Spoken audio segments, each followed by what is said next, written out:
Hello guys, welcome back to my YouTube channel. और आज हम लोग बिहार बोर्ड के 2022 के फिजिक्स के क्वेश्चन का सॉल्यूशन करने जा रहे हैं। तो चलिए शुरू करते हैं। फर्स्ट का आंसर होगा what which of the following relation is correct for mass and energy. E is equal to m c square होता है, तो इसमें उल्टा करके दिया है, तो इसलिए सी आंसर इसका राइट होगा। Binary number of decimal 8 bracket में 10 है, तो इसका कल हम लोग वीडियो अपलोड किए थे, तो इसमें देख लीजिए। इस तरह सॉल्यूशन करते हैं तो इसका आंसर हो जाएगा ए। थर्ड क्वेश्चन है symbol of NAND gate is. NAND gate का सिंबल होता है ये। ऐसे तो इसमें कंफ्यूज करने के लिए दिया है, पर इसकी बाहर में यहाँ पे वो सिंबल रहता है खुला ऐसा, तो इसलिए इसका आंसर होगा D. The relation between half life time T half and D के कॉन्स्टेंट, तो इसका रिलेशन हो जाएगा ए। इसका आंसर राइट है ए। और फिर next question, which of the following is correct for alpha particle. तो करेक्ट फॉर अल्फा पार्टिकल की, अल्फा पार्टिकल एक तरह से इसमें जैसे ऑप्शन दिया है किससे बना है, तो अल्फा पार्टिकल तो कहते हैं हीलियम के न्यूक्लियस को ही, उसका यही होता है वैल्यू 2 और 4, तो इसलिए हीलियम न्यूक्लियस।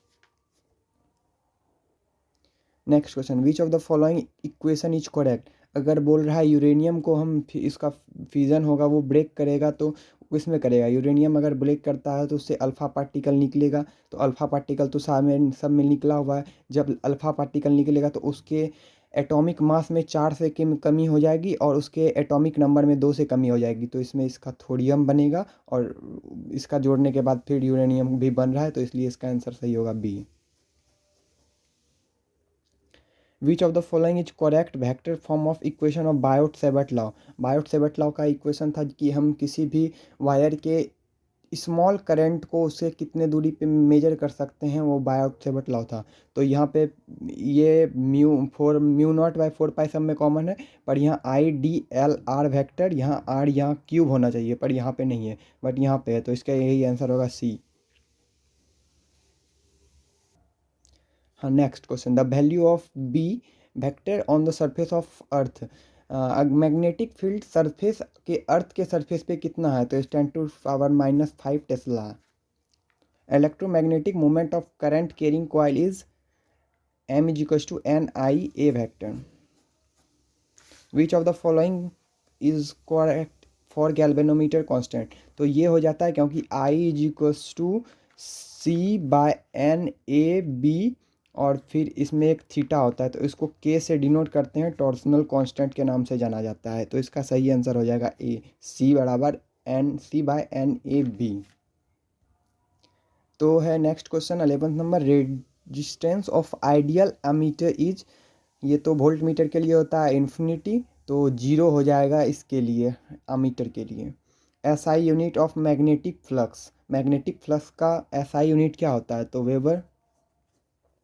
लेंज लॉ किसमें, जबकि कोई भी करंट अगर मतलब बनता है इलेक्ट्रिक फ्लक्स से, चेंज इन मैग्नेटिक फ्लक्स से, तो उससे जो करंट बनता है वो उसका डायरेक्शन ये लेंज लॉ से ही पता चलता है। तो वो किस बेसिस पे काम करता है, कौन से लॉ ऑफ कंजर्वेशन, तो एनर्जी प्रिंसिपल कंजर्वेशन पे काम करता है वो।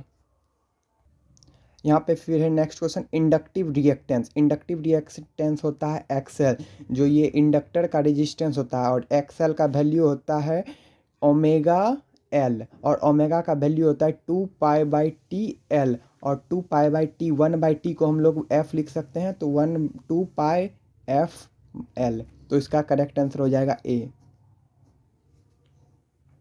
विच of the following is correct for short magnet. छोटे मैग्नेट के लिए कौन सा इसमें आंसर सही है, तो जानते हैं बी एक्सियल के डबल होता है 2 इक्वेटोरियल। जब 2 इक्वेटोरियल होता है तब 1 एक्सियल के बराबर होता है, तो यहाँ पे सिंबल देना चाहिए, पर ये भी सही है, बी आंसर इसका राइट है। यहाँ पे expression for the time period of magnetic oscillating in a uniform magnetic field, तो इसका ये करेक्ट आंसर हो जाएगा टी बराबर 2 पाई/√1/BH। ये B horizontal component of magnetic field का है। फिर नेक्स्ट क्वेश्चन है, which of the following relation is correct for earth magnetic field and BH and frequency of needle n. तो ये एन स्क्वायर, ये सबसे अच्छा क्वेश्चन था, यहाँ पे एन स्क्वायर BH, बहुत लोग इसको ये मार के आए हैं, तो ये राइट है इसके लिए ए।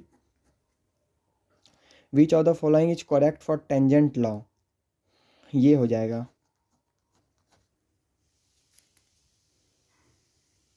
तो अब देखते हैं next question 19।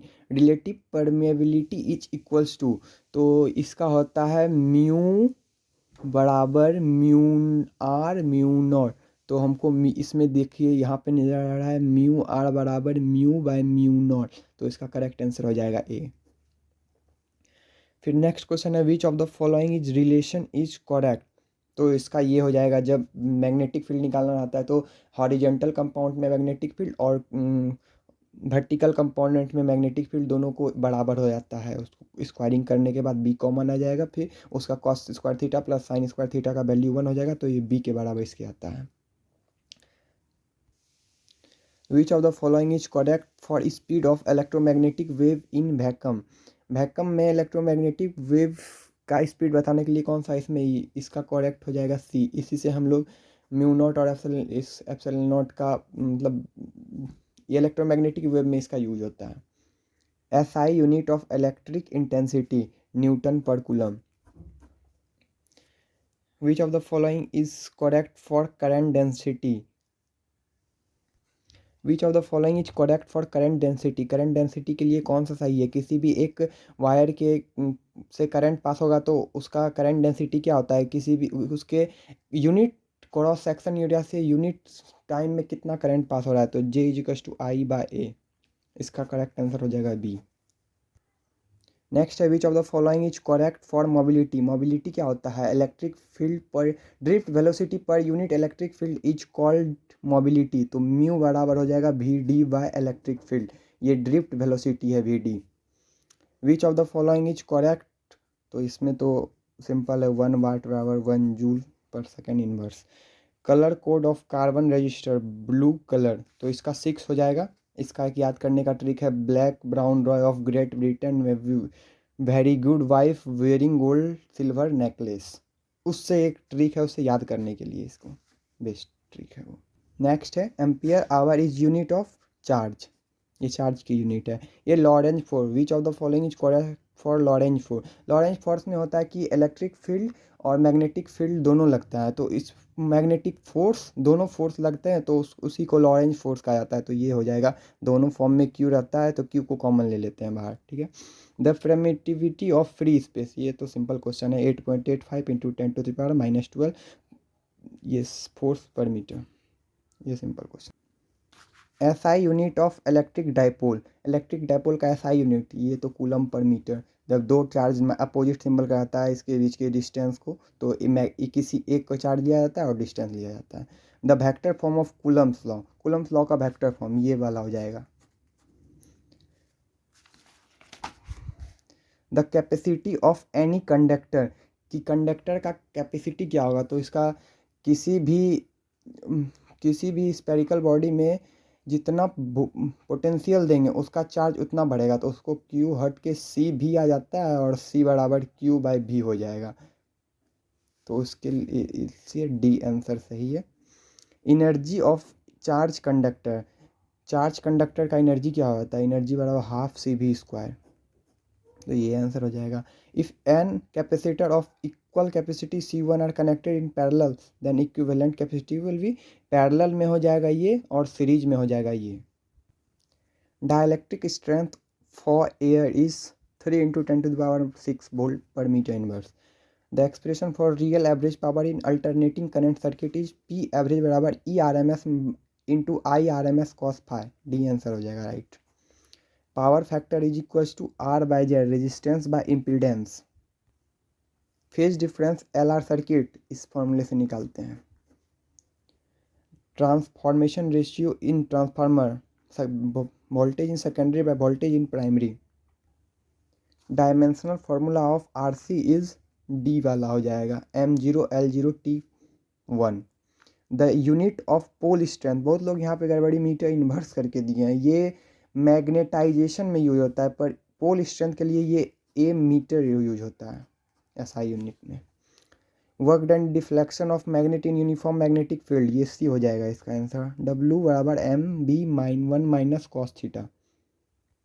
Intensity of electric field at A point, ये तो सिंपल आंसर है, E बराबर F/Q, तब होता है E बराबर KQ1 Q2 by r square, तो क्यू से डिवाइड एक क्यू कट जाएगा तो k q by r square होता है। Surface density of charges, surface density sigma q by total area, charge divided by total area. And capacity of spherical condenser is c बराबर k r r r minus r. 1 mu 2 is equals to mu 1 by mu 2। Image form on retina is real and inverted. जब भी image form होता है retina में जाके, पहले virtual and inverted, फिर जब रेटिना में फॉर्म होता है तो वो रियल एंड इन्वर्टेड फॉर्म होता है। The magnification power of astronomical telescope is B. Which of the following is the cause of formation of rainbow. ये रेनबो जो फॉर्म होता है वो रिफ्रैक्शन के कारण होता है वाटर ड्रॉपलेट से। The focal length of a lens capacity for dioptre is, बहुत लोग इसमें सीएम मार के हैं, पर फोकल लेंथ जब यूज होता है पावर निकालने के लिए तो उसमें मीटर में लिया जाता है, इसलिए मीटर होगा यहाँ पे। Which of the following is correct for dispersive power. Dispersive power का फॉर्मूला होता है डब्ल्यू mu v minus mu r by mu y minus 1। If focal length of a glass is mu 3/2 is glass f a and in water mu 4/3 is f डब्ल्यू, then ये हो जाएगा। नहीं ये नहीं है, ये सी होगा इसका answer. Which of the following relation is correct for intensity of scattered light I and wavelength of light lambda. तो इसका आंसर आई डायरेक्टली प्रोपोर्शनल 1/λ²। इसमें विच of the following is correct for charge on an electron, ये तो Lallu question है, 100 D answer हो जाएगा इसका। विच of the following is work function of sodium. Work function ये मैंने एटम के चैप्टर में किया था कि किसी भी मेटल को कितनी एनर्जी दिया जाए, उससे मेटल से इलेक्ट्रॉन को बाहर निकालने के लिए उसी को वर्क फंक्शन कहते हैं। वो वर्क फंक्शन जो होता है वो अलग अलग मेटल के लिए अलग अलग होती है, तो सोडियम का कितना होता है वही पूछा गया था। Number of neutron in nucleus, ये भी पढ़ा थे। ए बराबर Z minus Z plus N, कि किसी भी मेटल से मतलब एटॉमिक मास किसी भी न्यूक्लियस से बनता है तो न्यूक्लियस का हो जाता है atomic mass minus Z atomic number, तो ये B answer is right. Which of the following is not electromagnetic wave. Electromagnetic wave इसमें से कौन सा नहीं है, ये साउंड वेव, बिकॉज ये माइक्रो मैकेनिकल वेव में आता है। ये critical angle for transparent medium diamond, इसका ये डी आंसर होगा। Energy of photon is equal to h f. Intensity of magnetization field H is equals to B by mu naught. Which of the following is correct for step of transformer. Step of transformer में क्या होता है, ये सही है। भी secondary जो होता है वो लेस होता है भी नहीं, इसका ए आंसर होगा। सेकेंडरी जो होता है वोल्टेज वो प्राइमरी से कम होता है। Inductive reactance for direct current, इस पर कन्फ्यूजन है पर ओमेगा एल हो सकता है। Electromagnetic moment of current carrying coil is NIA। Magnifying power of simple microscope B। Power of two lens in contact P1 plus P2 direct add हो जाता है, इसके लिए हो जाएगा C। Critical angle for a glass is 30 degree. Nature of electromagnetic waves in transverse in nature. Refractive index of a material of prism, ये हो जाएगा answer. Optical path is equal to refractive index into length of path. चलिए यहीं पे के complete हो गया है, और नेक्स्ट वीडियो में मेरे से बने रहिएगा। केमिस्ट्री का भी सॉल्यूशन जल्द आएंगे कल एग्ज़ाम के बाद। Thank you, bye bye.